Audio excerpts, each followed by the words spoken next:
오늘은 히브리서 5장 1절로 14절까지 히브리서 5장 전장을 가지고 젖과 단단한 식물이라 하는 제목으로 함께 은혜 받기를 원합니다.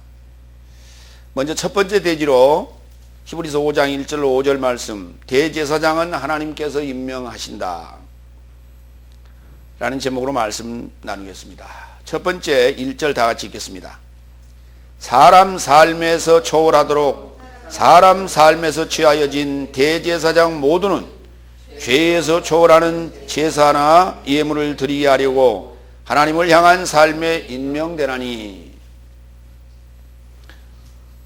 사람 중에서 택함을 받은 대제사장에 대한 설명을 하고 있습니다.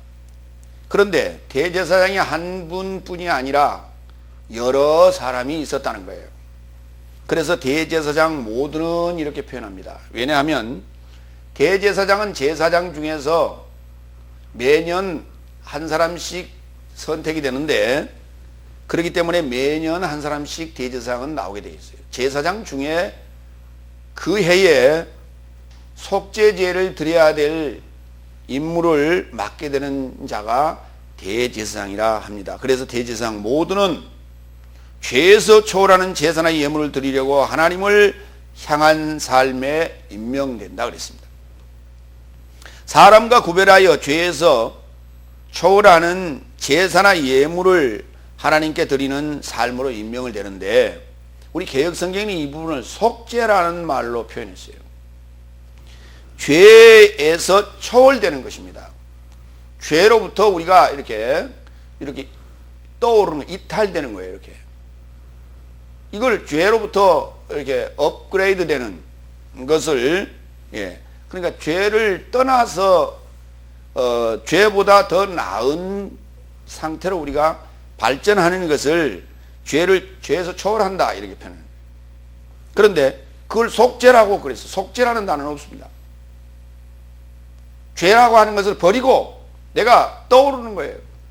이것을 죄에서 초월이다. 또 사람의 삶에서 초월한다는 얘기도 마찬가지예요. 사람이라는 그 직임을 가지고는 이 일을 감당하기 어렵기 때문에 사람 중에서 구별된 삶을 살 수 있도록 해서 그 사람을 통하여 하나님께 제사나 예물을 드리는 일을 맡겼다, 그런 얘기입니다. 이제 출애굽기 28장 1절서부터 하나님의 제사장에게 제사장을 임명하는 대목이 나옵니다. 다 같이 읽겠습니다. 너는 이스라엘 자손 중 내 형 아론과 그 아들들 곧 나답과 아비후와 엘르아살과 이다말을 그와 함께 내게로 나오게 하여 나를 섬기는 제사장 직분을 행하게 하되 그랬습니다. 그래서 레위지파 중에서 아론의 자녀들을 제사장으로 임명하는 대목이 나옵니다. 이것이 이제 처음으로 이스라엘 백성들이 이제 출애굽하여 하나님의 제사장으로 임명을 받는 그런 부분이 되겠습니다. 두 번째로 갑니다. 무식하고 미혹된 삶에게 고난을 이해할 수 있는 것은 그도 연약함에 둘러싸이게 된 까닭이다 그랬어요. 그러니까 대제사장 아론과 또 제사장들에 관한 이야기를, 지금 구약에 있었던 사건들인데 이것을 압축해서 지금 이야기를 하다 보니까 이렇게 상황들을 몰아서 지금 얘기를 합니다. 그래서 제사장의 역할이 무엇이며 1절에서 말했고요. 2절에는 그 대제사장이나 제사장으로 있던 자들이 백성들을 이해했다라고 하는 거예요. 그리고 그들과 같은 마음, 곧 동병상련의 상황에 쌓이게 됐었다라고 하는 것이죠. 그런데 그 부분을 백성들을 이렇게 표현했어요. 무식하고 미혹된 삶에게 그랬어요. 백성들은 무식하고 미혹되어 있는 자들입니다. 그런데 그들의 그 고난을 이해할 수 있는 것은 그도 그 연약함에 둘러싸여 있게 된 까닭이다 하는 얘기예요.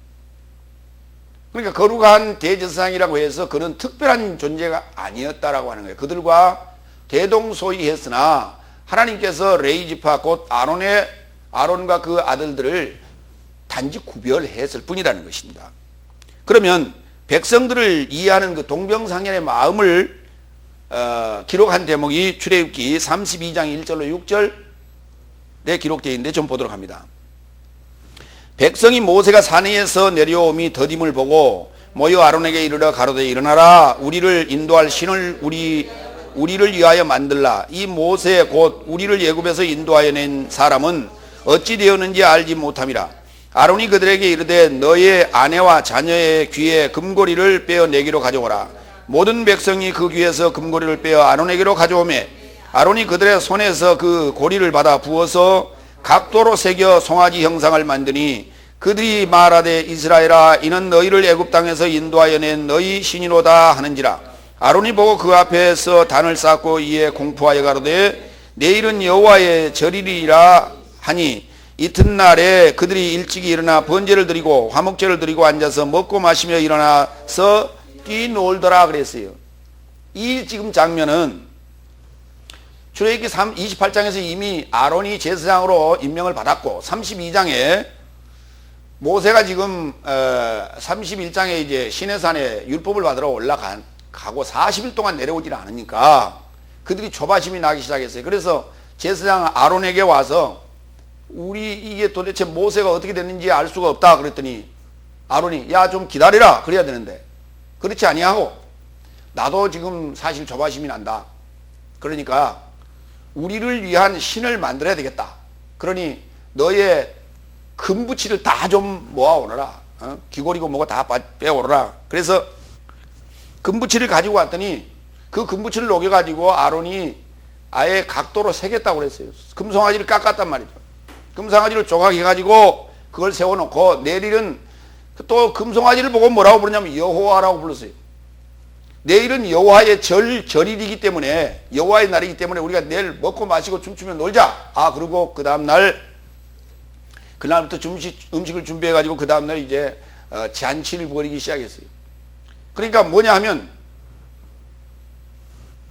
여러분이 이렇게 이해하시면 돼요. 지금 광화문 내거리에 보면 거기 지금 세종대왕의 동상을 만들어가지고 그 개막식을 했어요.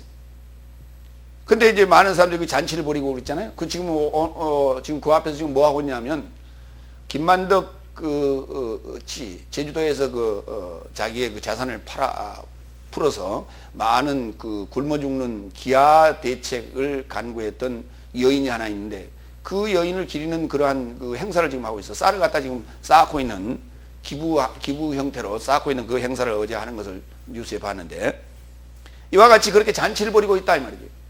마찬가지로 금송아지를 깎아 만들어 놓고 그거 지금 여호와라 하며 그를 신이라 부르면서 그렇게 지금 여호와의 절일을 맡고 있더라 하는 거예요. 이것이 바로 대제사장으로 임명해놨지만은 무지한 백성들의 마음과 다를 게 없어요. 똑같은 마음이에요. 그렇기 때문에 동병상련이라 그들의 죄를 속죄하는 그 중요한 임무를 맡았지만은 그들과 다른 마음이 없더라는 거예요. 세 번째 3절 갑니다. 이를 통하여 백성에 관한 것 같이 자신에 관하여도 제 삶에서 초월하고자 드리는 것이 마땅하니라 그랬어요.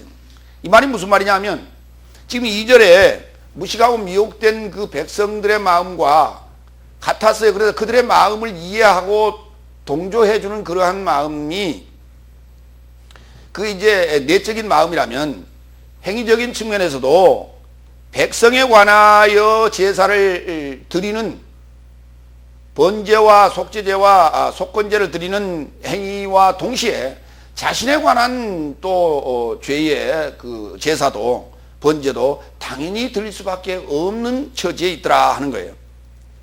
자, 레위기 9장 7절을 볼까요?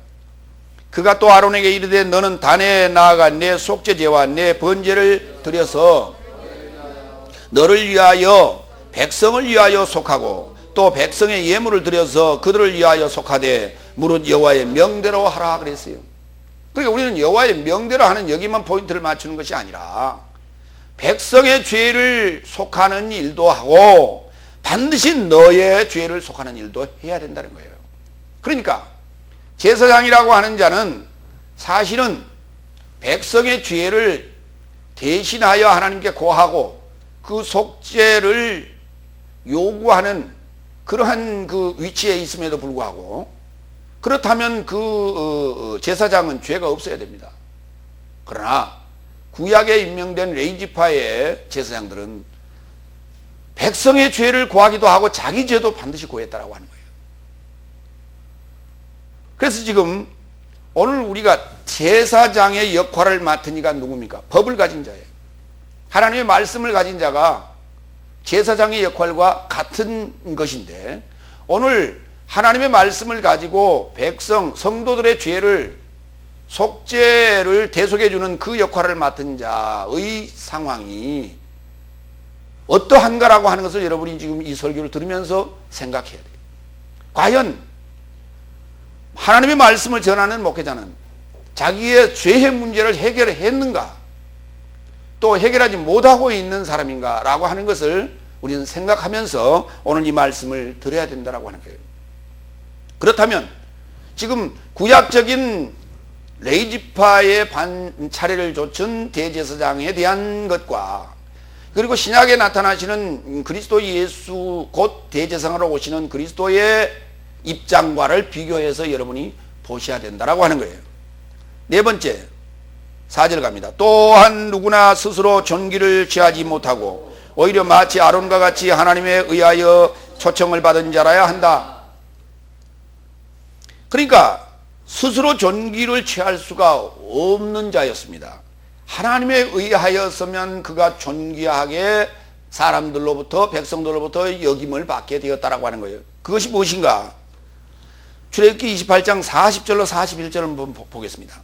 너는 아론의 아들들을 위하여 속옷을 만들며 그들을 위하여 띠를 만들며 그들을 위하여 관을 만들어서 영화롭게 아름답게 하되, 너는 그것들로 내 형 아론과 그와 함께한 그 아들들에게 입히고 그들에게 기름을 부어 위임하고 거룩하게 하여 그들로 제사장 직분을 내게 행하게 할지며 그랬어요. 자, 이게 뭐냐? 예식의 문제입니다. 예식을 통하여, 형식을 통하여 하나님께서 백성과 제사장을 구별시켰어요. 그런데 그 구별하는 데 있어서 첫 번째가 뭐냐면 복식 문제였어요. 옷을 어떻게 입느냐라는 거예요. 속옷부터 달리 입었어요. 속옷, 그 다음에 겉옷이 달랐어요. 제사장의 옷은 백성들의 옷과 달랐어요. 제복이었습니다. 성도들의 옷과 목사님의 옷은 달라더라 이거예요. 가운을 입었죠. 이게 구별되고자 하는 거예요. 그런가 하면 기름을 부어서 위임을 했다고요. 이것이 뭐냐면 안수식이요. 오늘날로 얘기하면. 그리고 어떤 예식을 통해서 강단에 있는 자와 객석에 앉아있는 자와의 구별, 차별을 뒀다라고 하는 거예요. 이것이 바로 하나님께서 존귀하게 하시는 하나의 방식이었던 것이다. 이것이 예수님이 그리스도께서 대제사장으로 오시기 전까지의 상황이었다라고 하는 거예요. 오늘 우리가 형식과 예식과 복식에 치중하며 그것으로 말미암아 어떤 권위의식을 갖춘다라고 하는 것은 하나님께서 그렇게 하라는 거예요. 그러나 그렇게 하는 자들이 있는가 하면 그것을 초월한 자도 있다는 사실을 여러분은 아셔야 됩니다. 다섯 번째, 5절 갑니다. 이와 같이 그리스도께서도 대제사장이 되시려고 스스로 영광을 취하심이 아니요 오히려 저를 전파하신 분이 너는 나의 아들이니 내가 오늘날 너를 낳았느니라 하셨다고요. 그러니까 대제사장으로 오시는, 실제적인 대제사장으로 오시는, 죄가 없으시며 대제사장으로 오시는 그리스도께서는 스스로 그러면 영광을 취하신 것이냐? 아니라는 거예요. 그렇게 오시는 그리스도께서도 저를 전파하시는 분이 너는 내 아들이라, 내가 너를 낳았다라고 하는 이 예언이 있었고, 그 예언대로 하나님의 아들이 되었을 때에, 하나님의 아들로 오셨을 때야만이 영원한 속죄의 대제사장이 되신다는 거예요. 그래서 레위지파 대제사장과 그리스도 대제사장을 구별해서 비교하는 대목인데요. 시편 2편 1절로 7절을 보겠습니다. 어찌하여 열방이 분노하여 민족들이 허사를 경영하는고 세상의 군왕들이 나서며 관원들이 서로 꾀하여 여호와와 그의 기름 부은 받은 자를 대적하며 우리가 그 맨 것을 끊고 그 결박을 벗어버리자 하도다. 하늘에 계신 자가 웃으시며 주께서 저희를 비웃으시리로다. 그때 분을 바라며 진노하사 저희를 놀래어 이르기를 내가 나의 왕을 내 거룩한 산 시온에 세웠다 하리로다. 내가 영을 전하노라. 여호와께서 내게 이르시되 너는 내 아들이라. 오늘날 내가 너를 낳았도다. 다윗의 시입니다. 왜 그리스도인 대제사장을 세우게 되셨는가? 다른 게 아닙니다. 열방이 분노했기 때문입니다. 세상의 군왕들이 나서기 때문이었습니다. 그리고 관원들이 서로 꾀하여 여호와와 그의 기름 받은 자를 대적하자라고 하기 때문입니다. 그래서 나의 아들, 내가 오늘날 너를 낳았다라고 하는 그리스도를 친히 대제사장으로 보내시게 됐다는 것이에요. 이것이 바로 이유 없이 하나님이 친히 스스로 영광을 취하시려고 오시는 것이 아니라 우리 인간들이, 백성이, 하나님의 말씀을 받은 이스라엘 백성들이 하나님에 대하여 배반하기 때문에 그래서 친히 오시게 되는 거예요. 그리스도는 하나님의 형상이므로 친히 영광을 받고자 함이 아닌가, 우리가 그렇게 말할 수 있어요. 그러나 하나님께서 영을 전하시고 그 영을 받은 시온의 그리스도인 대제사장이 아들로 말미암아 세워지게 됩니다. 이와 같은 그것은 곧 간접화법을 사용한 것이 아닌가, 이렇게 이제 우리가 이해가 되어집니다. 그러나 여기 지금 시온에 그리스도이신 대제사장을 세우시는, 내 아들을 세우시는 이것은 무엇을 얘기하느냐? 각자 안에 있어져야 될 일들을 말하고 있는 것입니다. 각자 안에 있어질 일들이며 각자 안에서 우리가 하나님의 아들이라고 하는 그 칭호를 받을 수 있는 그 때가 이르러야 된다. 이것은 뭐냐면 주님께서 세례를 받으시고 물에서 빠져나오시는 상황에 하늘이 열리게 되는 것이에요. 그때야만이 우리가 하나님의 아들이라는 칭호를 받게 되는데, 그리스도께서 그 칭호를 받게 되는데 그리스도는 어디 계시냐? 여러분 안에 계시는 거예요. 여러분이 물이라고 하는 지금까지 우리가 놀던 그 물이 아닌 다른 이제 곳으로 이동해야 됩니다. 이 물에서 놀다가 다른 물로 옮겨가는 것이 아니고요, 물에서 놀다가 이제는 육지로 올라와야 됩니다. 그 물에서 빠져나오는 것이 물세례입니다. 물세례라고 하는 것은 물속에 들어갔다 나오는 것이 아니라 물로 씻는 것도 아니고, 그때부터 하나님이 아닌 자들에게, 본질상 하나님이 아닌 자들에게 종로로 가다가 내가 이제 서서히 눈을 뜨기 시작해서 거기서 빠져나오는 거예요. 매미가 물속에서 벌레로 있다가 그 우화를 위하여, 날개짓을 하기 위하여 물에서 빠져나오는 것과 같은 이야기입니다. 그때야 하늘이 열리고 내 사랑하는 아들이라 하는 이 칭호를 받게 되는데, 그때야 그리스도는 대제사장의 역할을 감당하게 된다는 얘기입니다. 이제는 눈에 보이는 자에게 나의 죄를 고하고 그렇게 나의 속죄를 이루게 하는 것이 아니라 영원한 대제사장이 오셔서 여러분과 함께 십자가의 죽으심으로 말미암아 여러분의 죄가 이제 회멸되게 된다는 얘기입니다. 두 번째 대적입니다. 히브리서 5장 6절로 10절 말씀 가지고 멜기세덱의 차례를 따르는 대제사장에 대해서 설명을 드리겠습니다. 여섯 번째 6절 다 같이 읽겠습니다. 다른 데서도 이같이 말씀하시되 너는 멜기세덱의 차례를 따르는 만세에 이르는 대제사장이라고요. 그러면 그러한 구절이 어디 있나? 시편 110편 1절로 4절에 멜기세덱의 차례를 따르는 대제사장이라는 얘기가 거기 언급이 됩니다. 그러면 멜기세덱에 대한 언급은 어디서부터 시작되는가? 창세기 14장 18절로 19절부터 언급이 됩니다. 살렘 왕 멜기세덱이 떡과 포도주를 가지고 나왔으니 그는 지극히 높으신 하나님의 제사장이었더라. 그가 아브라함에게 축복하여 가로되 천지의 주제시며 지극히 높으신 하나님이여 아브라함에게 복을 주옵소서 라고 했더니입니다. 살렘 왕이라고 하는 말은 평화의 왕이라는 뜻입니다. 샬롬, 평화의 왕입니다. 그리고 멜기세덱이라는 말은 의의 왕이라는 얘기입니다. 그러니까 샬렘 왕이라는 말은 직접 표현을 했고 멜기세덱이라는 말은 의의 왕이라는 얘기예요. 두 가지의 칭호를 갖고 있는 겁니다. 의의 왕, 살렘 왕 이런 의미를 가지고 있는데 아브라함에게 복을 빈 자예요. 그리고 아브라함은 멜기세덱에게 소득의 10번째를 소득이 아닌 가서 이제 전쟁에서 노획물을 가져왔죠. 그 노획물을 드렸죠. 그렇기 때문에 그 노획물을 받고 아브라함을 축복한 이가 멜기세덱이다 이렇게 언급이 됩니다. 그런데 그 멜기세덱의 차례를 따르는 대제사장이라는 언급은 시편 110편 1절로 4절에 기록되어 있습니다. 다 같이 보겠습니다. 여호와께서 내 주에게 말씀하시기를 내가 내 원수로 내 발등상 되게 하기까지 너는 내 우편에 앉으라 하셨도다. 여호와께서 시온으로부터 주의 권능의 호를 내어 보내시리니 주는 원수 중에서 다스리소서. 주의 권능의 날에 주의 백성이 거룩한 옷을 입고 즐거이 헌신하니 새벽 이슬 같은 주의 청년들이 주께 나오는도다. 여호와는 맹세하고 변치 아니하시리라 이르시기를 너는 멜기세덱의 반차를 좇은 영원한 제사장이라 하셨도다.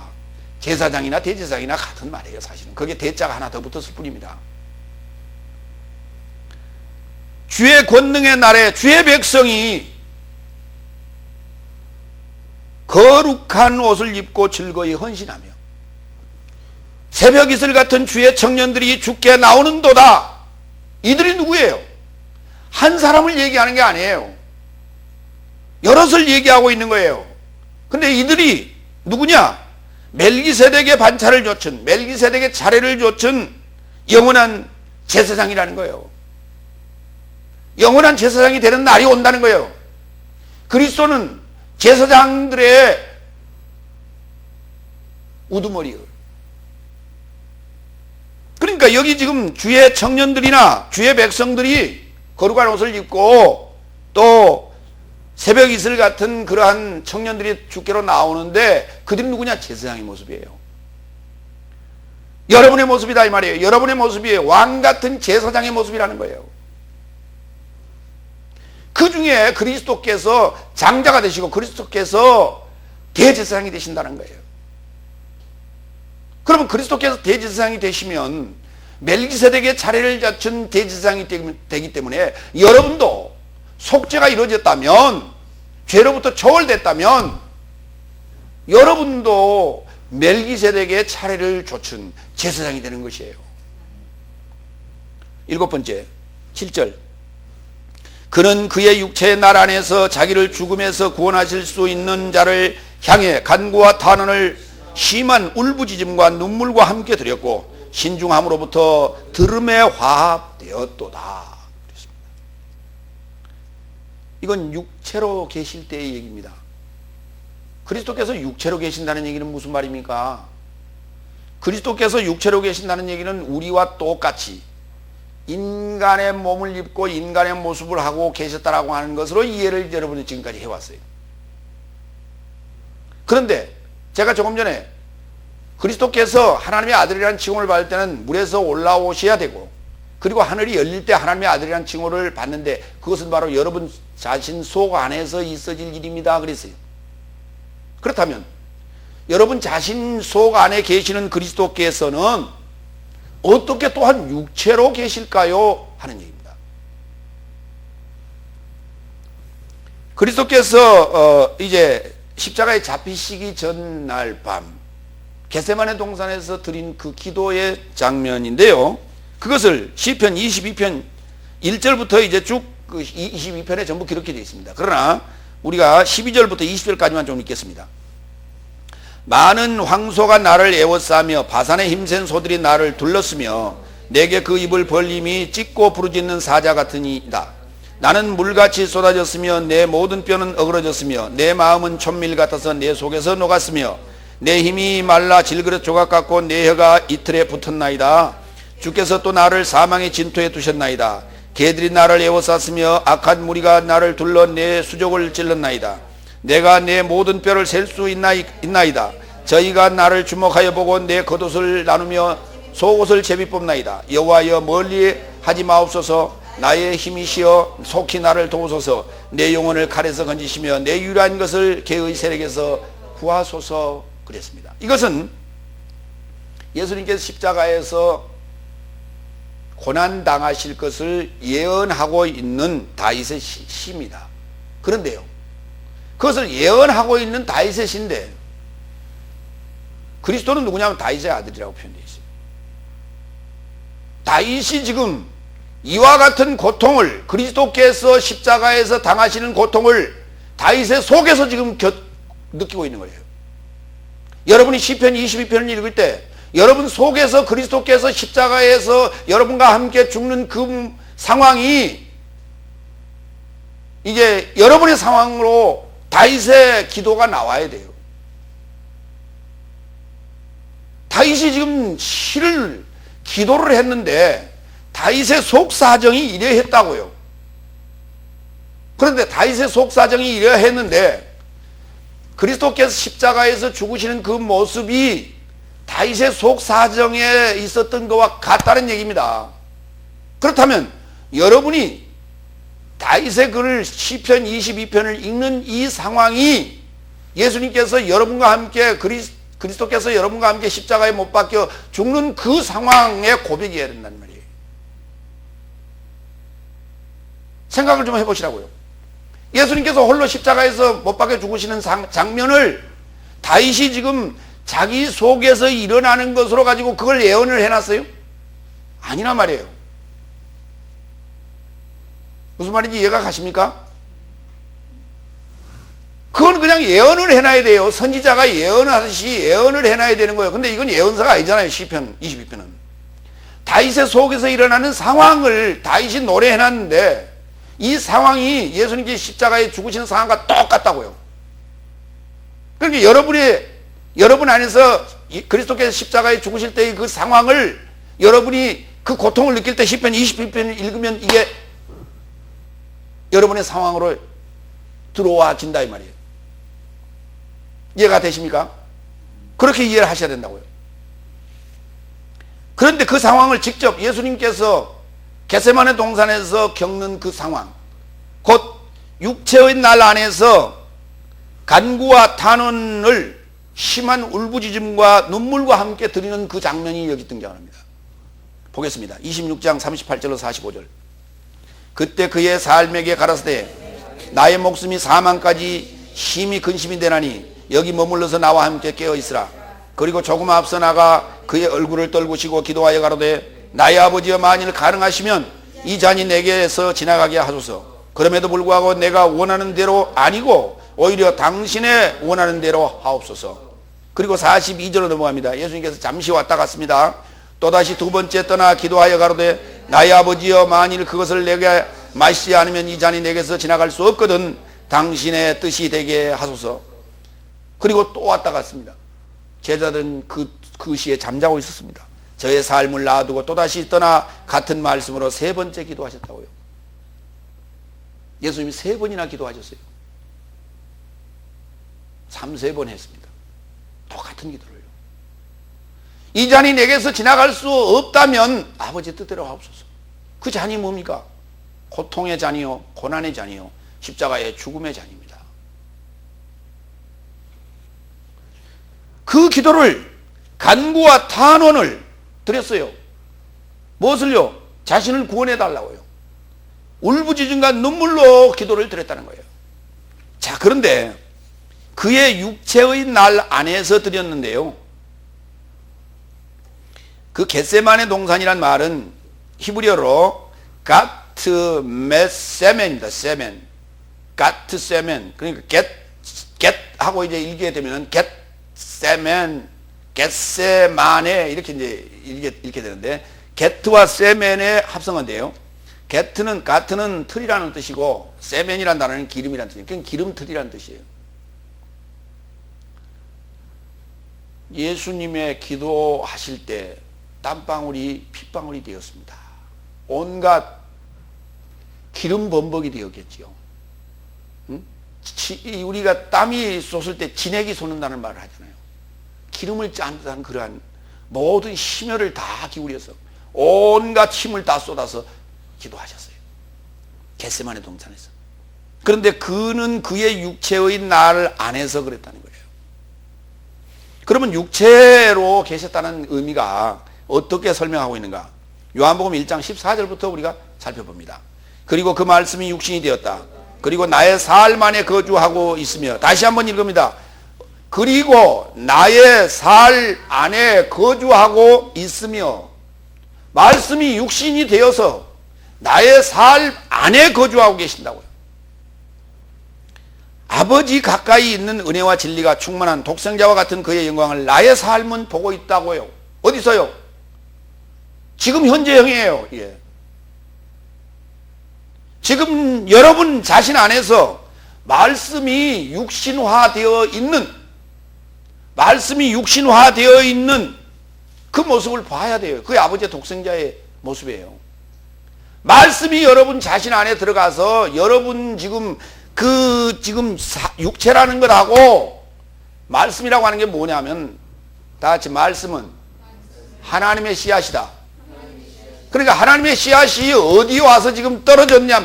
육신이라고 하는 것에 달라붙어 있다고 지금요. 하나님의 씨앗이 말씀으로 들어와서 육신이라고 하는 것에 달라붙어 있는 거예요, 지금.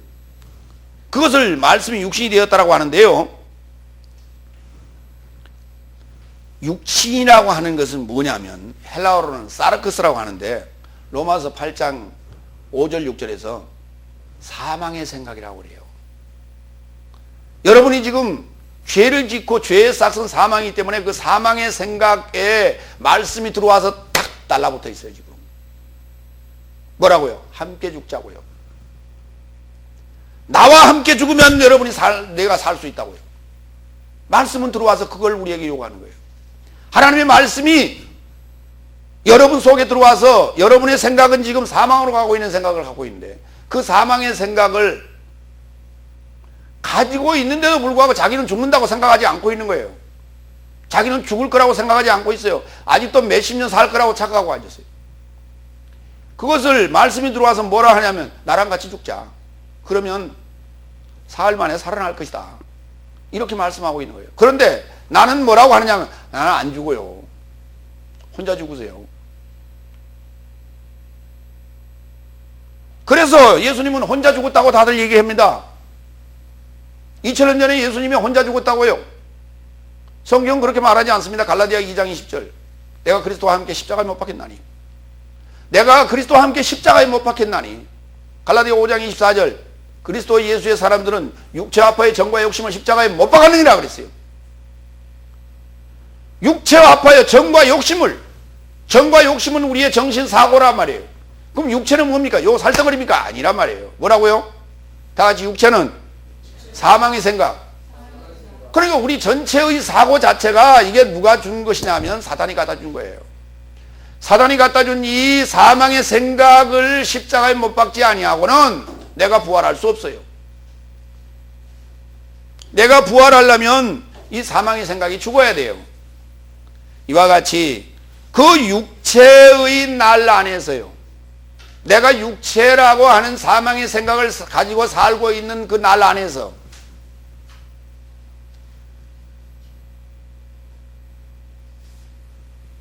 겟세마네 동산의 기도를 들으셨다고요. 그런데 나는 뭐하고 있었다고요? 잠자고 있었다고요. 예수님은 그렇게 홀로 기도하고 계시는데 나는 잠자고 있었다고요. 영은 원하지만 육체가 약하도다 그랬어요. 영은 원하고 있어요. 지금 하나님의 영은 지금 원하고 있어요. 죽고 부활하자라고 하는데 육체 요 사망의 생각은 아직도 잠자고 있는 거예요. 시편 22편을 읽고 다윗의 그 생각과 같아야 되는데 잠자고 있어요. 성경 읽으라 했더니 성경은 읽지 않고 잠자고 있어요. 그러니까 주님 혼자 죽으셨어요. 2000년 전에. 2000년 전에 홀로 죽으신, 십자가에 못 박히신 예수는 나하고는 아무 상관없어요. 여러분과 함께 그리스도께서 십자가에 못 박히셨을 때만이 그리스도는 부활의 주가 되는 거예요. 여러분의 부활의 주가 되는 거예요. 여러분의 대제사장이 되시는 거예요.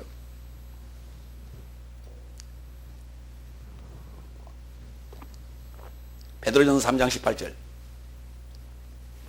우리는 육신의 날 안에 계실 때 이런 표현을 쓸 때, 그가 말씀이 육신이 돼서 오셨다 할 때, 그는 죄 있는 자냐 없는 자냐라고 하는 이 문제를 우리는 거론하는데요. 베드로전서 3장 18절은 이렇게 언급합니다.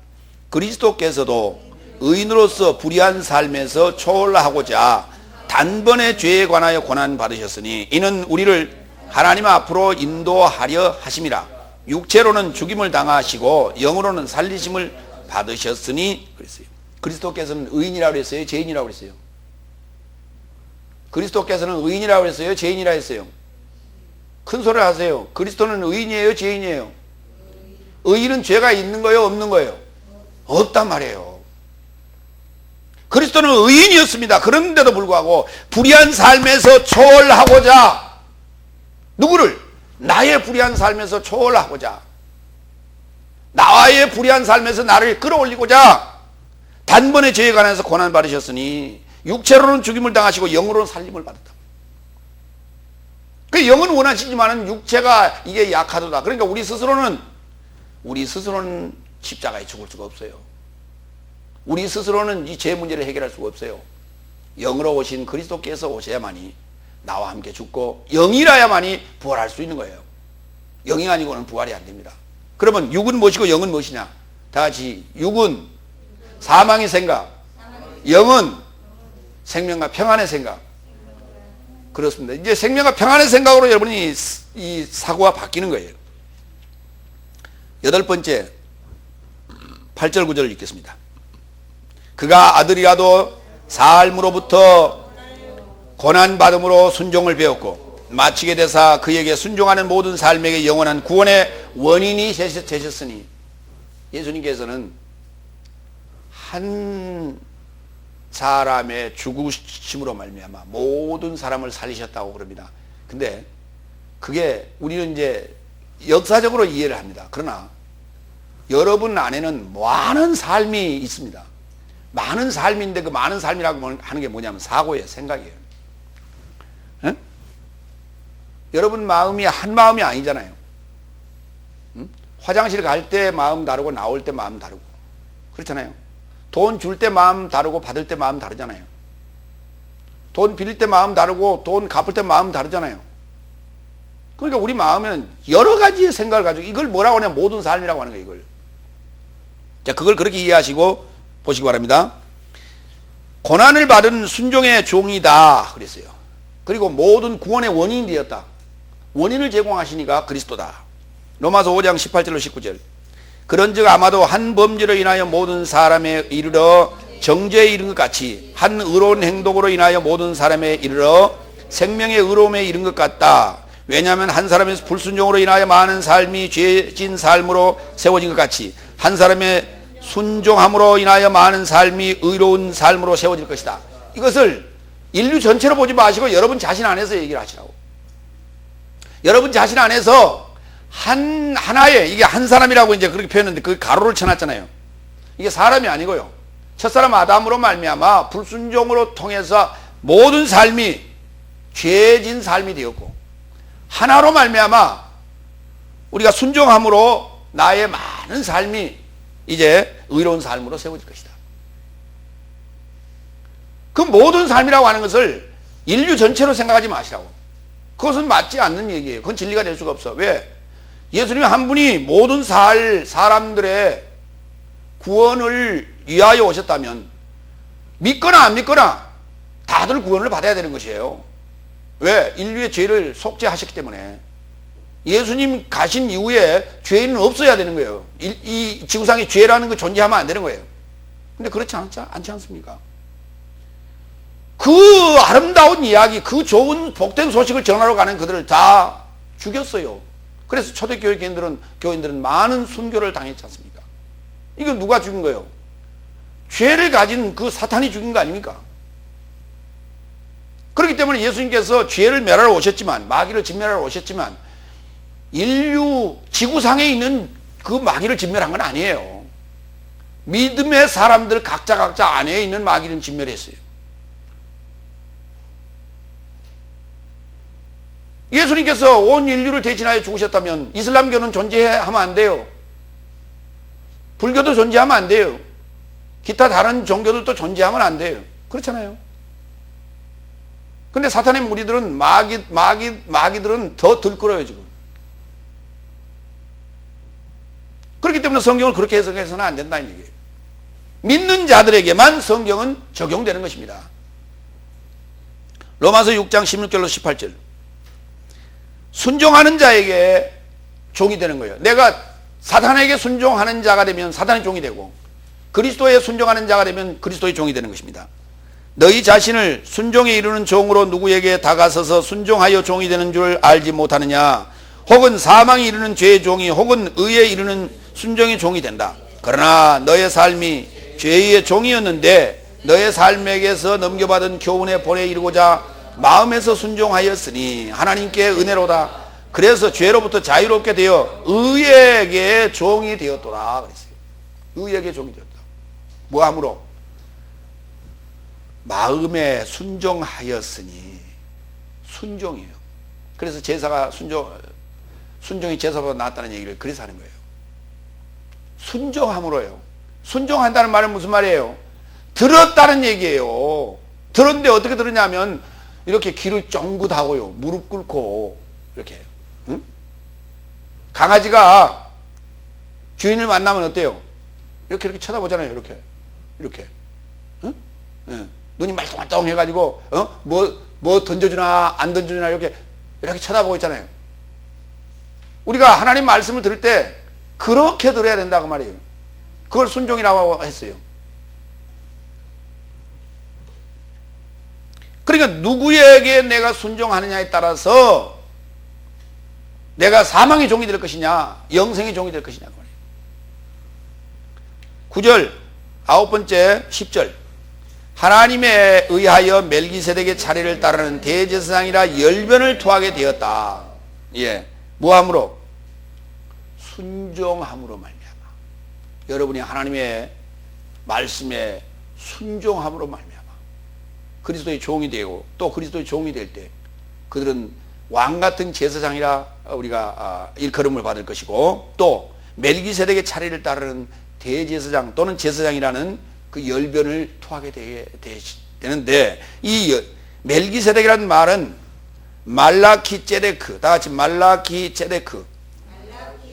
말라키라고 하는 것은 뭐냐면 왕이라는 뜻이에요. 제데크라는 말은 의라는 뜻입니다. 그러니까 의의 왕 이런 뜻이 되겠습니다. 그러니까 하나님께서 멜기세덱 의의 왕을 따르는 대제사장이라 열변을 토한다는 얘기는 그 열변을 토한다는 얘기가 뭐냐? 프로스 아고리오, 다 같이 프로스 아고리오. 그 말은 무슨 말이야? 아고리오가 장사한다는 얘기예요. 장사한다는 얘기인데 사고 팔고 한다는 얘기인데 그러니까 장터를 향해서 사고 팔고 하는 거. 그러니까 장사꾼이 장사를 하는 시기인 것처럼 이렇게 막 그냥 통하는 거예요. 여기 좋은 물건이 있습니다. 사가세요 하는 식으로. 그리고 장터라고 하는 것은 어떤 곳이었습니까? 오늘 우리가 교회가 장터 같은 것이에요. 여기 오면 모든 소식을 우리가 듣지 않습니까? 사람들이 모여드는 곳이 장터예요. 장터는 매일 장이 서는 게 아니잖아요. 오늘 우리는 슈퍼마켓이 있어서 매일 장터라는 개념이 없어요. 5일장이 있었죠, 우리나라에. 5일장이 있으면 그때 사람들은 그때 거기 모여드는 거예요. 왜? 할 일 없어도 모여드는 거예요. 사람 만나기 위해서. 또 어떤 소식을 거기 가서 듣기 위해서. 모여드는 거예요. 그러니까 복음은 어디서 전하는 거예요? 장터에 전하는 거예요. 사람이 모이기 때문에 장이 서는 겁니다. 거기가. 그걸 장터라고 우리가 이해하시면 돼요. 우리 아까 시편 110편 4절 읽었죠. 여호와는 맹세하고 변치 아니하시리라. 이르시기를 너는 멜기세덱의 반차를 조차 영원한 제사장이라 하셨도다. 10절에 이제 여기 한 번 더 보충 설명을 하면서 열변을 토했다는 거예요. 세 번째 히브리서 5장 11절로 14절 말씀 가지고 멜기세덱을 설명하는 자는 성숙한 자다. 이제 멜기세덱에 대해서는 7장에서 자세하게 여러분에게 설명하겠습니다. 지금 5장인데요. 6장 거쳐서 7장에 가서 멜기세덱에 관해서 정확하게 설명을 드리겠습니다. 그렇기 때문에 멜기세덱에 관해서는 의의 왕 또는 살렘 왕이다 이렇게만 이해하시고 기다리시기 바랍니다. 10번째 11절 다 같이 멜기세덱에 관하여 나의 삶에게 말이 많아도 말로 설명하기 어렵기에 너의 삶이 듣는 삶으로 둔하게 된 것이다. 나의 삶이 할 말이 많아요. 멜기세덱에서 할 말이 많아. 지금 아까 창세기 14장에서 아브라함에게 복을 빌었던 자가 멜기세덱이요. 또 아브라함이 그 11조를 드렸던 자가 멜기세덱이요. 또 너는 내 아들이라 또 멜기세덱의 반찬을 조천 영원한 대제사장이라 이런 얘기를 지금 구약에서 언급을 했는데 할 말이 많아요. 할 말이 많은데 할 말은 많은데 말로 설명해보라 그러면 잘 못한다 이 말입니다. 멜기세덱이란 말은 의의 왕이요 살렘 왕 평화의 왕인데 그렇게 말로 이렇게 전할 수 있어요. 그러나 멜기세덱이라고 하는 의의 왕 살렘 왕이라고 하는 것은 말로 설명이 안 되는 것이다 이게. 말로 설명이 안 되는 것이고 이건 삶으로 내가 이해하는 것이다. 시간이 되어야 이해가 되는 거예요. 그리스도와 함께 십자가에 죽고 함께 살아났을 때만이 멜기세덱이라는 이 사건이 이해가 되는 거예요. 그래서 이건 말로 설명할 수 없다는 거예요. 마태복음 13장 13절로 15절 봅니다. 그건 이제 뭐냐면 멜기세덱을 말로 설명할 수 없다는 말은 뭐냐면 성경이 비유이기 때문에 그렇습니다. 성경은 우리가 지적인 이 관점을 시각을 가지고 성경을 이해할 수 있는 것이 아니에요. 천지라고 성경을 이해하는 게 아닙니다. 하나님께서 계시의 영을 부어주지 아니하고 내가 아버지의 뜻대로 순종하며 살고 가지 않은 자에게는 아무리 머리가 좋아도 성경은 이해가 안 되게 돼 있습니다. 그러니까 반드시 순종을 해야 되는데 그러면 제사장이 제사장답지 않아도 그러면 순종을 해야 되면 그래야 됩니다. 그래도 그래야 됩니다. 그 상전이 아주 까탈스러울지라도 성경은 이렇게 얘기합니다. 순종하라고요. 나에게 해를 끼치더라도 순종하라고 요구합니다. 왜? 하나님께서 세우셨기 때문에. 그러나 그것은 나를 훈련하는 과정입니다. 그 기간이 지나면 하나님께서는 이와 같이 멜기세덱에 관하여 이해할 수 있는 성경이 비유로 되어 있는 것을 이해할 수 있는 그러한 영을 허락하신다고. 다 같이 읽겠습니다. 마태복음 13장 13절로 15절. 그것을 인하여 비유적 삶 안에서 저의 삶에게 말하였으니 이는 저의 삶이 보아도 보지 못할 것이요 또한 이해하지 못할 것이기 때문이다. 이사야의 예언이 저의 삶에게 성취되어지고 있으니 말한 것은 너의 삶이 소문으로 들어도 결코 이해하지 못하고 보아도 보지 못하고 결코 알지도 못하여 이 백성들의 마음이 완악하여져서 그 귀는 듣기에 둔하고 눈은 감았으니 언제든지 눈으로 보지 못하고 귀로 듣지 못하고 마음으로 이해하지 못하고 돌이키지 못하는 저들을 내가 치유하고자 함이라. 그렇습니다. 그리스도께서 나타나시기 전까지는 아무도 성경을 이해할 수 없습니다. 하나님의 계획을 이해할 수가 없습니다. 하나님이 일하시는 그 상황을 이해가 안 됩니다. 반드시 그리스도께서 나타나셔서 나를 치유해 줘야만이 내가 이해가 되는 거예요. 그러면 내가 하나님의 말씀을 그렇게 사모하고 듣기를 원하고 그렇게 읽어도 수백 번을 읽어도 이해가 안 되는 것은 뭐냐? 내가 고장이 나서 그래요. 나라는 이 목숨이 고장이 나 있어 그렇습니다. 그러니까 주님께서 오셔서 그리스도께서 오셔서 나를 치유해 줘야만이 내가 이해가 되는 거예요. 다시 말해서 내가 성경이 이해가 안 되는 것은 내가 바이러스에 걸려 있어 그렇습니다. 이 바이러스를 치유해 줘야만이 이 나라는 컴퓨터가 돌아가게 돼 있어요. 그때야 이해가 되는 것입니다. 11번째 12절 다 같이 읽겠습니다. 또한 너의 삶이 기한을 인해 선생 삶을 사는 것이 의무이니 다시 하나님의 말씀의 시작의 초보가 무엇인지 너의 삶을 가르칠 필요가 있으니 너의 삶은 젖이나 단단하지 못한 식물의 필요를 갖게 되었도다 그랬어요. 자, 여기 12절을 개혁성경으로 한번 읽어볼까요? 때가 오려므로 너희가 마땅히 선생이 될 터인데 너희가 다시 하나님의 말씀의 초보가 무엇인지 누구에게 가르침을 받아야 할 것이니 젖이나 먹고 단단한 식물을 못 먹을 자가 되었도다. 그렇게 돼 있죠. 그게 아니고요. 너의 삶을 가르칠 필요를 가지고 있으니 너의 삶은 젖이나 단단하지 못한 식물의 필요를 갖게 되었다고요. 너희에게는 지금 선생이 되어야 될 나이가 되었는데, 신앙의 연륜이 되었는데 아직도 너희를 가르쳐야 될 필요가 있고 또 젖이나 단단하지 못한 식물을 먹여야 될 그런 필요가 있구나, 그 말이에요. 다시 말해서 신앙이라고 하는 것은 반드시 성장해야 된다는 것입니다. 그러면 성장하게 되면 젖을 먹을 때가 있고 단단한 것을 먹을 때가 있다는 거예요. 그런데 젖을 먹는다는 얘기는 무슨 말입니까? 부드러운 이야기예요. 쉽지 않고도 넘어가는 게 젖입니다. 술술술술 넘어가는 게 젖이에요. 하나님의 말씀, 설교 말씀이 술술술술 넘어가면, 술술술 넘어간다는 얘기는 무슨 말이에요? 이야기식으로 하는 거예요. 이야기식. 예화 들어주고 이야기식으로 쭉 성경 본문 읽어놓고 딴 얘기하는 거예요. 우리가 잘 이해되는 얘기들, 알만한 이야기들. 그냥 그거 볼펜 필요 없고 원고도 필요 없고 성경도 안 읽어도 되는 그런 이야기들. 그렇게 얘기해주면 오늘 은혜 많이 받았습니다. 그거 젖 먹고 가는 거예요. 그 젖 먹는 자가 어린아이예요? 어른입니까? 어린아이 아니에요. 그런데 10년 돼도 똑같고 20년 돼도 똑같고 30년 돼도 똑같고 죽을 때가 돼도 똑같아요. 그게 어린아이를 키워놨다 이 말이에요. 어린아이를. 지금 10년 넘고 20년 신앙 연륜이 되기 시작하면요, 선생 노릇도 해야 되는 거예요. 선생 노릇도 해야 되는데 30년이 지나도 선생 노릇을 못 하는 거예요. 맨날 젖만 달라는 거예요. 그러니 나이는 먹었는데 젖만 달라고 하니 징그럽잖아요. 근데 그 젖을 먹이는 그 사람도 똑같아요. 그러니까 같이 그러고 노는 거예요. 젖을 먹는 자와 단단한 것을 먹는 자를 좀 구별해서 보겠습니다. 고린도전서 3장 1절로 3절.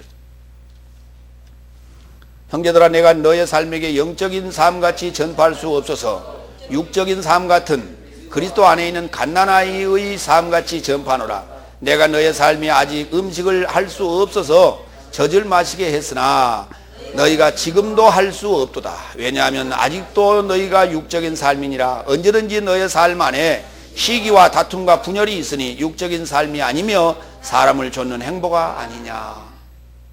지금 고린도 교회에 어떤 분열이 일어났습니다. 그런데 고린도 교회는 이거는 완전히 개척교회입니다. 마게도냐 지역이라고 하는데요, 소아시아 지역에 세워진 에베소 교회라든지 갈라디아 교회라든지 이런 교회들은 사실은 이게 디아스포라들이 만든 교회들입니다. 그렇기 때문에 거기는 좀 상황이 다른데, 마게도냐 지역에 갈라디아서 빌립보 데살로니가 교회, 베레아 교회 이런 데는 완전히 거기는 초신자들입니다. 초신자들인데 고린도 교회에 이제 분열이 일어났는데 그들의 상황을 보고 갓난아이의 상태라고 했고요, 육적인 삶이라고 얘기를 했어요. 그러니까 갓난아기의 삶이 곧 젖을 먹는 자들의 모습인데 그 젖을 먹는 갓난아이의 모습들을 육적인 삶, 그 다음에 단단한 것을 먹을 수 있는 자들을 영적인 삶, 이렇게 성경은 구분을 하고 있다. 그런데 좀 빨리 자랐으면 좋겠는데 아직도 맨날 싸움박질을 하고 앉고 있다. 분열이나 조장하고 있고, 나는 바울파요, 나는 베드로파요, 나는 이렇게 파벌이나 형성하고 있는 이런 성숙하지 못한 그런 삶을 우리가 젖을 먹고 있는 자들의 삶의 모습이다. 오늘 그렇기 때문에 교회의 분열, 싸움이나 하고 있고, 총회장 때문에 싸움이나 일어나고 있고, 그 다음에 교회 문제 때문에 분열이 일어나고 있고, 아직 그 다 지금 젖먹이 갓난아이의 교회들이다. 아직 지금 영적인 삶이 아닌 육적인 삶의 모습이다. 이렇게 볼 수 있는 거예요. 갈라디아 3장 1절로 3절. 오 어리석은 갈라디아인들아, 예수 그리스도께서 너희 안에서 십자가에 못 박히셨다고 눈들을 조차 앞서 기록되었는데 진리로 확신받지 못하도록 누가 너희를 홀리더냐. 나는 너희로부터 다만 이것을 배우기를 원한다. 너희가 성령을 율법의 행위에서 받았느냐 믿음의 들음에서 받았느냐. 너희가 이같이 어리석으냐. 영으로 시작하였다가 이제 육체로 마치려 하느냐. 너희가 그렇게 헛되이 고통하였더냐. 그렇다면 헛되도다. 갈라디아 교인들이 지금 십자가를 어디서 보았다고 그래요? 예수 그리스도께서 너희 안에서 십자가에 못 박히셨다고 많은 눈들이 기록을 해놨다고요. 눈들이 보고요. 눈들이 보고 기록을 해놨다고요. 그런데 그 진리로 확신받지 못했다. 진리로 설득을 당하지 못했느냐 그 말이에요. 어? 진리로 설득을 당하지 못하도록, 진리로 설득되지 못하도록 누가 너희를 유혹하고 홀리더냐 꼬시더냐 그 말이에요. 이건 어떤 이단들이 와서 지금 그들을 유혹하는 이런 홀리는 그런 상황에서 사도 바울이 지금 갈라디아 교인들에게 편지를 쓰고 있는 거예요. 조심하라고요. 어리석도다 갈라디아인들아 이렇게 말하는 거예요. 어리석은 자가 누굽니까? 젖을 먹는 자들이에요. 영으로 시작하였다가 육으로 마칠 것이냐라고 해요. 영으로 시작하였다 육으로 마치면 어디 갑니까? 지옥 가는 거죠. 불못에 들어가는 거예요. 영이 아니 되면 생명과 평안의 생각이 아니 되면, 그걸로 내가 완전히 가득 채워지지 않으면 나는 지옥에 들어가는 거예요. 생명과 평안의 생각이 아니면 천국에 들어갈 수가 없어요. 다 그건 지옥불에 들어갑니다. 갈라디아 4장 1절로 5절. 여기 보면 이제 미수가를 종이라고 표현을 했고, 그 다음에 성수가를 아들이라고 표현합니다.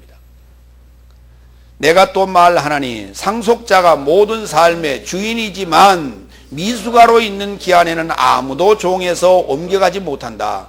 오히려 아버지의 작정함까지 후견인과 청지기 아래에 있도다. 이와 같이 우리도 미수가로 있는 기한에 세상 초등학문 아래에서 종살이 당하고 있더니, 기한의 충만이 이름에 하나님이 그의 아들을 율법 아래에 속하여 아내에게서 내어 보내셨으니 율법 아래 있는 삶을 속량하려 하며 나의 삶이 아들의 명분을 쟁취하게 하려 함이라 그랬어요. 내가 아들의 명분을 쟁취한다라고 하는 것은 그때부터는 성숙자가 되는 것입니다. 성숙자, 장성한 자 이렇게 같은 말이에요. 그런데 성숙자여 장성하지 못한 상황을 미수가 또는 종이라 이렇게 말하는 거예요. 본질상 하나님이 아닌 자들에게 종노릇하는 그 미수가의 과정을 하나님께서는 두셨는데, 그것을 우리는 젖을 먹는 시기라 그래요. 이스라엘 백성은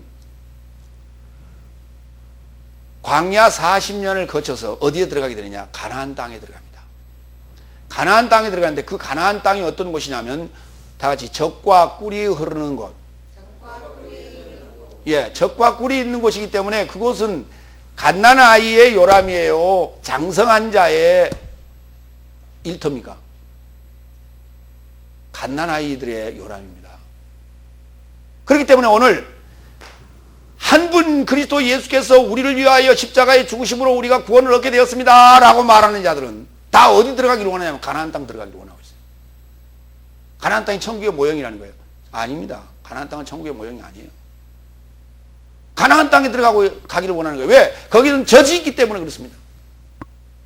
거기는 또한 꿀이 있기 때문에 그렇습니다. 젖과 꿀이 뭡니까? 쉬운 얘기예요. 우리의 귀를 간지럽히는 얘기들입니다. 귀를 간지럽히는 이야기만 주면 안 돼요. 뭣도 줘야 돼요? 복도 줘야 되거든요. 그래서 꿀, 이거는 달아야 돼요. 젖은 술술 넘어가야 되는 것이고 꿀은 달아야 돼요. 그렇기 때문에 재미가 있고 코미디가 있고 거기 가면 즐거움이 있고, 그러한 곳이 가나안. 그런가 하면 거기 가면 복을 받아요. 없는 자가 잘 살게 되고 모자란 자가 지식이 풍족해지고, 이러한 복이 있는 곳이 바로 가나안의 삶이에요. 이 상황을 지금 갈라디아서 4장 1절로 5절에서는 뭐라고 하냐면 미수가로 있을 때 우리가 종살이 하는 곳이라고 얘기를 합니다. 이것을 다섯째 날이라고 불러요. 다 같이 다섯째 날. 가나안 교회. 다 같이 가나안 교회. 여러분은 가나안 교회에 지금 있는 것이 아니라 여섯째 날에 그리스도의 교회 안으로 들어와야 돼요. 그리스도의 교회 안에 들어온 자들은 어린아이가 아니에요. 이제는 장성한 자로서의 삶을 살도록 살아야 돼요. 예수님께서 30세가 넘으심으로 말미암아 30세가 되심으로 말미암아 그때부터 사역을 시작하게 되는데, 다시 말해서 가나안 교회는 아직 지금 29살까지 상황이고 지금 그리스도의 교회는 30세가 넘었다 이 말이에요. 여러분의 신앙의 나이가 30세가 넘었다 이 말이에요. 그래서 장성한 자의 삶으로 단단한 식물을 먹을 수 있는 상태로 여러분이 스스로 마음가짐을 가지고 성경을 연구하고 찾고자 하는 이 노력이 필요해요. 나는 장성한 자라 하고 소리만 뻑뻑 친다고 내가 장성한 자가 되는 게 아니라 하나님 말씀을 날마다 상고해야 돼요. 연구해야 된다 이 말이에요. 12번째 13절. 왜냐하면 저제 참여하는 자는 모두 의의 말씀에 익숙하지 못한 미숙아라 그랬어요. 의의 말씀에 익숙하지 못한 미숙아라고요. 아직 미성수가. 이걸 갓난이라고 그래요. 고린도전서 13장 10절로 12절 갑니다. 완전한 것이 이를 때에는 부분에서 나오는 것이 폐지될 것이다. 내가 미숙아로 있을 때 미숙아처럼 말하였고 미숙아처럼 생각하다가 남편이 되었을 때는 미숙아의 삶을 폐지하였노라. 나의 삶이 이제는 불투명함 안에서 거울을 통하여 보고 있으나 그때는 얼굴을 향하여 얼굴을 볼 것이요. 이제는 내가 부분에서 알지만 그때는 내가 인식된 것과 같이 내가 인식할 것이다 그랬어요. 이렇게 통째로 아는, 모든 것이 다 줄줄줄 연결하여 아는 것을 인식이라고 그래요. 모든 것을 다 알게 되는 때, 이제는 하나님을 부분적으로 등만 보는 모세의 모습이 아니라 하나님의 얼굴을 직접 대면하는, 내 얼굴을 보듯이 보는 이런 상황이 되어진다라고 하는 거예요. 하나님과 독대할 수 있는, 면전에서 독대할 수 있는 이런 상황이 온다. 그리스도의 영광이 이르렀다 이 말이에요. 그리스도의 영광이 이르렀다. 하나님을 내가 만날 수 있어. 그러니까 여러분이 온전한 빛이 안 되면 하나님과 만날 수가 없어요. 왜? 온전한 빛이 없이 조금이라도 이 어둠이 있는 상황에서 완전한 빛을 만나게 되면 그 어둠이란 요소가 밝아지는 것이 아니라 죽어버려요. 여호와를 만났을 때는 그게 죽어버리게 되는 거예요. 그렇기 때문에 내가 반신불수가 되어버립니다. 그러니까 내가 온전하게 밝아지지 아니하고는, 온전한 빛이 되지 아니하고는 하나님 앞에 나갈 수가 없어요. 근데 밤팽이가 돼갖고 하나님 앞에 나가겠다고요? 근데 하나님께서 내가 그래도 나를 멍청하지만 그래도 열심히 주일은 생겼습니다. 주일 성수는 열심히 하고 11조는 열심히 드렸습니다. 그렇기 때문에 하나님께서 봐줄 거라고요? 성경에 어디가 그런 말이 있어요? 예수님께서는 모친과 그의 형제들이 왔을 때 제자들이 그 얘기를 했습니다. 누가 나의 모친이면 누가 나의 형제자매냐? 하늘에 계신 아버지의 뜻대로 하는 자가 내 모친이고 내 형제라 그랬어요.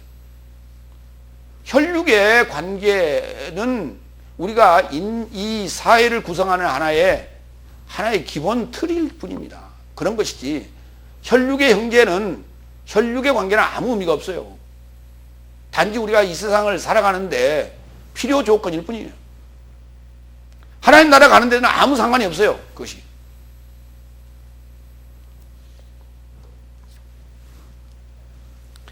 열세 번째 14절.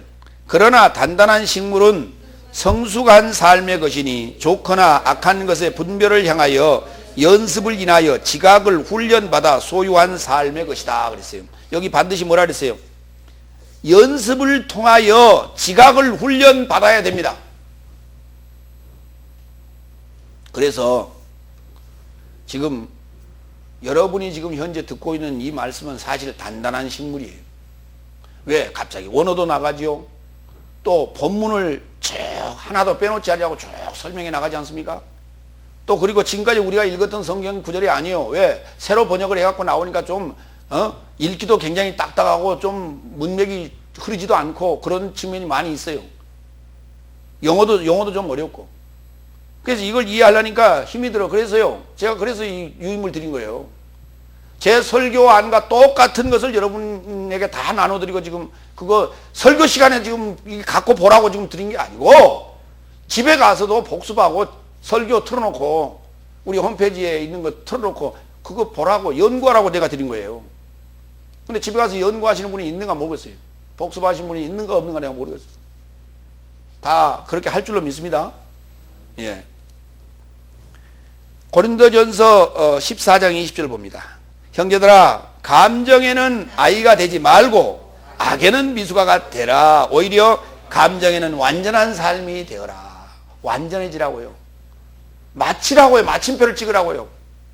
완전해진다는 것은 마침표를 찍는 거, 완성하는 거예요.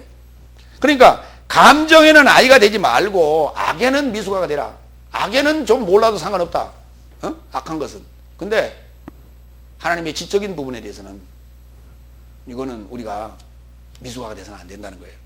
에베소 4장 13절로 15절. 우리 모든 삶이 하나님의 아들의 인식과 믿음의 통일에 이르러 온전한 남편에 이르러 그리스도의 충만의 키의 분량에 이르고자 도달하기까지 우리가 더 이상 미숙아로 있지 않아 사람의 기만과 미혹의 도취를 향한 교활함 안에서 모든 교훈의 풍조에 운반되거나 요동치 않게 하려 함이니 우리가 사랑 안에서 참되어서 모든 삶을 그에 이르게 잘할지라. 그는 머리인 그리스도이니라. 그리스도라는 머리, 그 기름 부음까지 잘하자고요. 예수의 기름 부음까지 잘하자고요. 예수님께서 우리에게 말씀하신 그 기름 부음까지 우리가 잘하자고요. 이것은 단단한 식물을 우리가 소화해냈을 때만이, 그게 이해가 되어졌을 때만이 우리는 모든 교훈의 풍조에 우리가 휘둘림이 없다고요. 모든 교훈의 풍조에 운반되거나 요동함이 없다고요. 응? 기만과 미혹에 도취되어 그 교활함 안에서 우리가 미혹되지도 아니한다고요.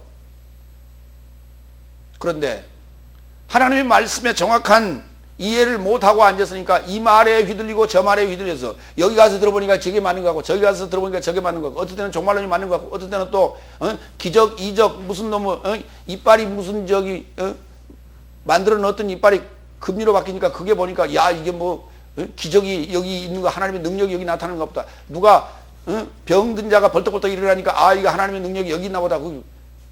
하나님을 믿는 것은 눈에 보이는 것으로 믿는 게 아니에요. 눈에 보이는 걸 누가 못 믿어요? 어린아이도 믿어요. 그거는 말 못하는 어린아이도 눈에 보이는 것은 믿어요. 믿는다라고 하는 것은 보지 않고 믿는 거예요. 눈에 보이는 세계가 아니에요. 하나님 나라는. 그런데 눈에 보여줘야 꼭 믿으려고 그래요. 그걸 눈에 보여주는데 누가 안 믿는 자가 누가 있어요? 다 믿지. 하나님의 나라는 눈에 보이지 않지만 우리가 이해로 믿는 거예요. 깨달음으로 밀어가는 거예요. 근데 눈에 보여주면 믿으려고 그래요. 눈에 보여주면 못 믿을 자가 누가 있어요? 다 믿지. 그럼요. 하나님 보여줘봐. 그러면 나도 믿을게. 그 사람한테는 얘기하지 마세요. 하나님 볼 수 없으니까 믿으라고 하는 것이지. 볼 수 있으면 뭐하러 믿으라고 합니까? 믿으라는 말을 할 필요가 없죠. 야, 믿어 임마. 너를 어떻게 믿냐? 그래도 믿어. 너하고 나하고 친구 아니냐? 그러니까 친구지간이기 때문에 믿는 거예요. 그렇잖아요. 저놈은 아무리 봐도 좀 못 믿을 것 같아요. 저놈은 돈 주면 주고 떼먹을 것 같아요. 그런데 친구이기 때문에 믿는 거예요. 그렇잖아요. 이게 믿음의 관계예요. 야, 너 돈 줘봐. 그러면 내가 믿지. 아, 그러면 뭐하러 빌려줘? 돈이 없으니까 빌려가는 거 아니에요. 친구가. 근데 그 친구가 지금 자기의 믿음을 어떻게 보여줘야 돼? 돈 빌려가고 도로 줄 겁니까? 이게 보이는 거거든요. 이게 보여주는 거거든. 다른 방법으로 보여줘요? 그런다고 손에 장을 찢을 거예요? 아니면 혈서를 쓸 거예요?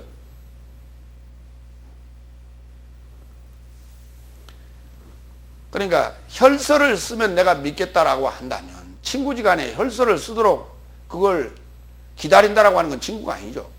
믿음의 신뢰관계가 아니에요. 그건. 그때부터 이미 깨진 거예요. 그때부터. 그래서 믿는다라고 하는 것은 보임으로, 봄으로 말미암아 믿는 것이 아니라 들음으로 믿는 거예요. 다 같이 믿음은 들음에서 난다. 그렇습니다. 듣고 믿는 거예요. 사람의 말을 듣고 믿는 거예요. 하나님의 말씀을 하기 때문에 사람의 말을 듣고 믿는 거예요. 자신의 죄도 해결하지 못하는 대제사장에게 죄의 문제를 맡기는 그 자들은 젖을 먹는 자들이고 그들을 미숙하라고 말합니다. 그러나 죄에서 초월하는 방법을 갖고 있고 또 죄에서 초월한 자로서 의인의 삶을 사는 자는 단단한 것을 먹는 자라고 말합니다. 멜기세덱에 관하여 그가 체험했고 또 멜기세덱에 관해 설명할 수 있는 자를 우리는 장성한 자 또는 단단한 식물을 먹을 자라 이렇게 말합니다. 여러분 모두가 다 이 단단한 식물을 먹을 수 있는 상태가 되기를 부탁합니다. 기도하겠습니다. 전능하신 아버지 하나님, 우리가 이제 어린아이에서 장성한 자 되기를 원합니다. 하나님에게 늘 응성만 부리는 그러한 종의 반열에서 이제는 아들의 반열로 옮겨가기를 원합니다. 이제 하나님에 대해서 구체적으로 논리적으로 알기를 원합니다. 모든 것을 주께 맡겨오니 주께서 우리의 지각을 열어주시고 하나님의 그 영안을 통해서 우리에게 만나 주셔서 우리가 하나님을 바로 만나서 알 수 있도록 주께서 역사하여 주시옵소서. 감사합니다. 그리스도 예수의 이름으로 기도하옵나이다. 아멘.